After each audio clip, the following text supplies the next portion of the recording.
Ahojte, sledujete ďalšiu časť relácie Už máš lístok. Dnes sa budeme opäť baviť o unikátnom projekte, ktorý nesie názov City Sounds.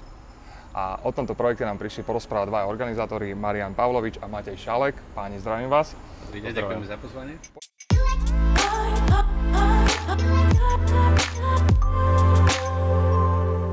Poďme pekne od začiatku. Predstavte nám projekt City Sound. Kto ste, prečo to robíte, ako ste sem prišli? Projekt City Sounds je celoročný festival, niečo na spôsob Jazz Fest Brno alebo iných celoročných koncertných sérií, aké máme možnosť vídať a zažívať v iných hlavných mestách Európy a Spojených štátov.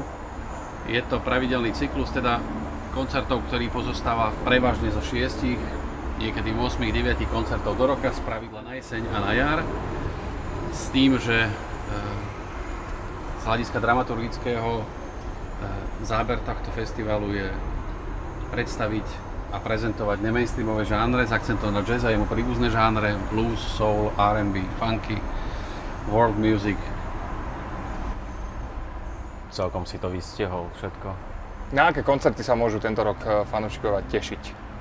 Najbližšie máme 15. novembra koncert v Bistropolise, Gregory Porter, stálica našej dramaturgie, už druhýkrát ho pozývame pre veľký úspech, v podstate za chvíľku máme vypredané. O pár dní na to, 26. novembra, máme práve že novinku. Je to a cappella zoskupenie Naturally 7, 7 úžasných spevákov, ktorí používajú svoj hlas ako nástroje na spievanie, na beatbox. Úžasná zábava, neskutočná konektivita s publikom. Veľmi odporúčame, to je v ateliéri Babylon.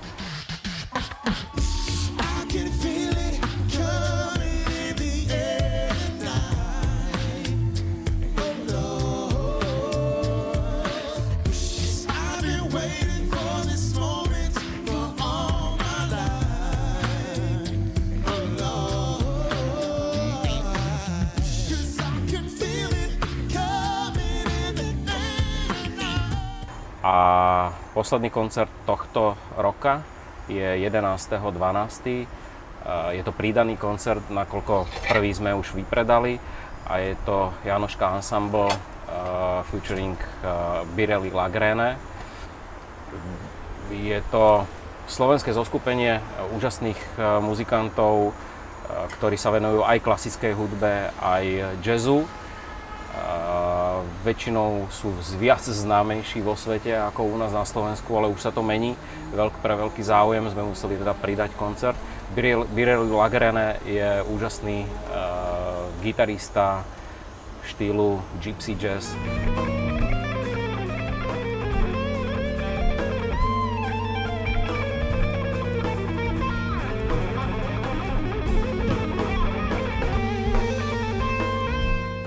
Určite si prídu na svoje fanúšikov aj rôznych žánrov a vlastne príde, to je novinka, príde aj hosť, ďalší Janoška Arpad, ktorý zaspieva. Nevieme koľko pesničiek, ale bude to určite úžasné. Kde môžu fanúšikovia si prečítať celý tento program, čo ponúka City Sounds? Samozrejme na našom webe www.citysounds.sk a samozrejme máme aj profil na Facebooku, Instagrame a YouTube kanál. Čo je pre vás najťažšie pri organizácii takéhoto veľkého projektu? No keďže operujeme v nemainstreamových žánroch, tak samozrejme najťažšie je podľa mňa doručiť tú informáciu o výnimočnosti umelcov, ktorých ponúkame čo najširšiemu publiku na Slovensku. Nerobíme masovky, nerobíme štadióny zatiaľ, hoci by si to mnohí interpreti zaslúžili, preto o to viac musíme bojovať a nájsť tie správne nástroje, ako prezentovať to najlepšie, tých najlepších umelcov, ktorých prezentujeme v jednotlivých žánroch, aby ľudia navštívili tento koncert. Spravidla sme presvedčení, že keď už ten človek príde, tak má vždy veľmi, veľmi pozitívny zážitok z našich koncertov. Väčšina koncertov, 90% je vypredaných. Takže asi toto bude najťažšie, respektíve nájsť ten zlatý rez, že umne poprepájať umelcov, ktorí sú už známi, majú určitý komerčný potenciál, ale zároveň robiť aj tú pionierskú prácu, pionierský myslím v americkom slova zmysle. Keď prichádzame a prezentujeme nových umelcov, o ktorých sme presvedčení, že sú výnimoční a že budú hviezdami o 2, o 3 roky, aby ľudia prišli a nechali sa presvedčiť a zažili to s nami. Ako vyzerá proces vyberania týchto interpretov? Vyberáte to vy dvaja, alebo máte nejaký tím, ktorý to sleduje celý rok? Nie, dramaturgia je vyslovene na nás dvoch. Riadime sa samozrejme aj našimi preferenciami hudobnými, čo sa nám páči. Máme veľa napočúvaného, veľa novej hudby musíme počúvať, aby sme vedeli. Chodíme na festivaly, snažíme sa objavovať novú hudbu a ako kolega spomínal, najťažšie je asi zvoliť ten správny pomer toho novátorstva, doniesť novú kapelu a odhadnúť jeho potenciál, lebo pokiaľ by bol každý náš koncert stratový, asi by sme ťažko pokračovali. Koniec koncov typickým príkladom sú Janoškovci, ktorí sú výnimoční umelci, teraz majú za sebou turné v Kórei, ale na Slovensku boli len 2-krát. Sú to de facto Slováci, hoci žijúci vo Viedni. Presvedčiť o tom, že sú výnimoční, sú to koniec koncov jediní slovenskí umelci, ktorých promuje label Deutsche Grammophon, alebo povedzme typický príklad Naturally 7. 7 urastených chlapov s hlasmi ako Bobby McFerrin v podstate, lebo je to podobný žáner.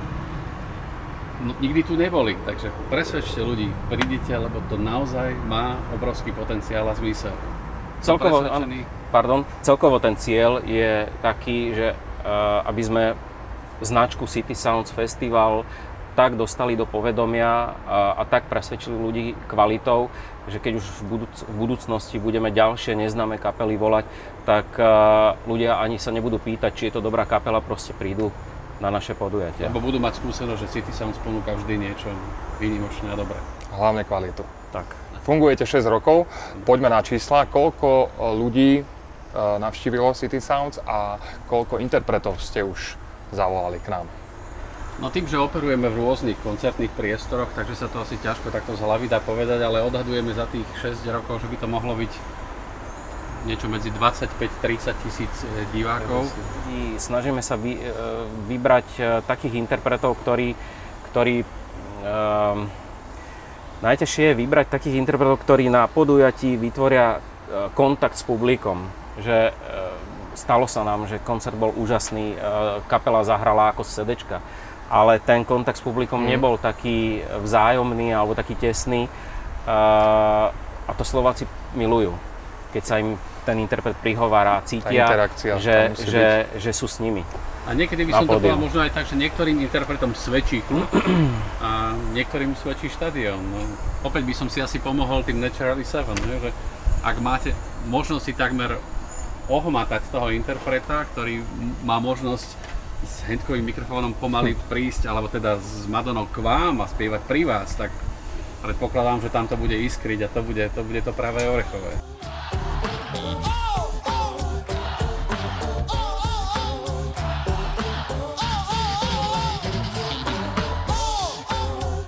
To sú práve interpreti, ktorí veľmi radi nadväzujú kontakty, až vojdu do publika, čiže to bude úžasný koncert. Pamätáte si na nejaký koncert alebo na nejakú kapelu a interpreta, ktorého ste zavolali na City Sounds a ja neviem, o 2, o 3 roky sa z neho stala svetová hviezda? Spolupracujeme s Fondom pre podporu umenia, tak našou filozofiou je popri významných svetových interpretoch prezentovať aj slovenských mladých umelcov, ktorí majú obrovský potenciál, alebo už sú tzv. Rising Stars. Aj pôvodnú slovenskú tvorbu. Často formou predkapely, alebo teda takého nejakého predkoncertu vystúpia s týmto slávnym svetovým umelcom. A má to veľmi pozitívnu odozvu aj u publika, aj u týchto interpretov. Spomeniem len príklad, že vďaka takémuto spojeniu s Cassandrou Wilson dneska Hanka Gregušová robí krásnu kariéru na Manhattane, na newyorskej scéne. Sme tomu nesmierne radi, lebo práve tam došlo k tomu zaiskreniu medzi oboma interpretkami a teší nás práve taká. Agentúra Cassandry Wilson si vlastne pod krídla zoberala slovenskú speváčku a robí kariéru v Amerike. Mali ste tu už nespočetne teda veľa umelcov a interpretov. Stretli ste sa s niečím špeciálnym, čo mali v Rideri? Niečo, čo vás ako keby zarazilo? Určite hej, ale práve o tom prípade neviem, to radšej asi nebudem hovoriť. Samozrejme sú rôzne veci od odoru, ktorí chcú mať dámy vo svojej šatni, alebo nejaké rezané kvety.